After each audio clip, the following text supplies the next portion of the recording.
നമ്മളുടെ സഭ ഇന്ന് അഭിമുഖീകരിക്കുന്ന ഏറ്റവും വലിയ പ്രതിസന്ധി എന്ന് പറയുന്നത് നമ്മൾ ഒറ്റയ്ക്ക് വളരുന്നു, ഒരുമിച്ച് തകരുന്നു എന്നുള്ളതായിരുന്നു.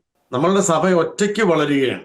പക്ഷെ തകർച്ച വരുമ്പോൾ ഇപ്പോൾ സബനച്ചൻ സൂചിപ്പിച്ച നിരവധി നിരവധി മേഖലകളിലുള്ള അപജയങ്ങൾ, എന്താ പറയുക, ശുഷ്കിച്ചു പോകുന്ന അവസ്ഥ, നമ്മുടെ പുതിയ തലമുറ നാട് വിട്ടു പോകുന്ന അവസ്ഥ, ഇതെല്ലാം നമ്മൾ അഭിമുഖീകരിക്കുകയാണ്.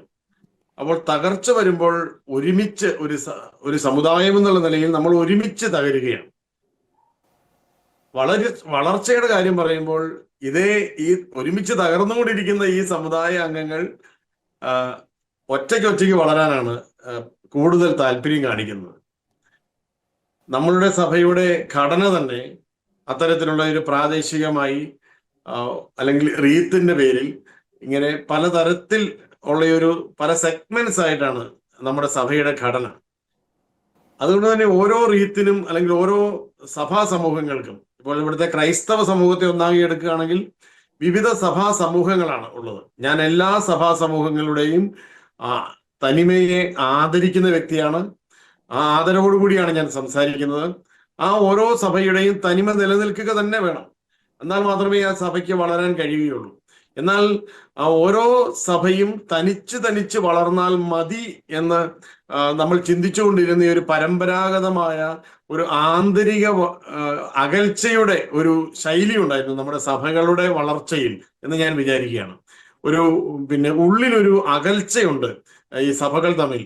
അവരെല്ലാവരും അവരവരുടെ ഐഡന്റിറ്റി നിലനിർത്താൻ വേണ്ടി നടത്തുന്ന പരിശ്രമങ്ങളിൽ ഒരേ വിശ്വാസത്തിൽ വളരുന്ന സഭകളുടെ സാന്നിധ്യം പലപ്പോഴും ഞങ്ങൾക്ക് വളരാൻ തടസ്സമായി മാറുന്നു എന്ന് ചിന്തിക്കുന്ന ഒരു സാഹചര്യം നമ്മുടെ കേരളത്തിലും ഭാരതത്തിലുമുണ്ട്. ഭാരതത്തിലും കേരളത്തിലുമായിട്ട് ഏകദേശം 300-ലധികം ക്രൈസ്തവ സഭാ സമൂഹങ്ങളുണ്ട് എന്നാണ് ഞാൻ മനസ്സിലാക്കുന്നത്. 300-ലധികം ക്രൈസ്തവ സഭാ സമൂഹങ്ങൾ ഭാരതത്തിലും കേരളത്തിലുമായിട്ടുണ്ട്.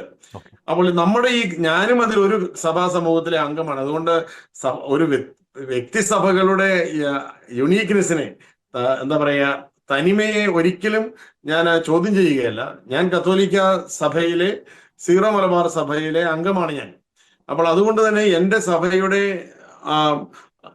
തനിമ നിലനിർത്തിക്കൊണ്ട് തന്നെ മറ്റ് സഭാ സമൂഹങ്ങളോട് ആശയവിനിമയം നടത്താം എന്നുള്ളൊരു സാധ്യതയാണ് ഞാൻ എപ്പോഴും ചിന്തിക്കുന്നത്. കാരണം ഒരിക്കലും ഒരു സഭയ്ക്ക് ഇവിടെ ഒറ്റയ്ക്ക് നിന്ന് പോരാടി ഈ ക്രൈസ്തവ സമൂഹത്തെ മുഴുവൻ ഇവിടെ നിലനിർത്താനായിട്ട് സാധിക്കില്ല.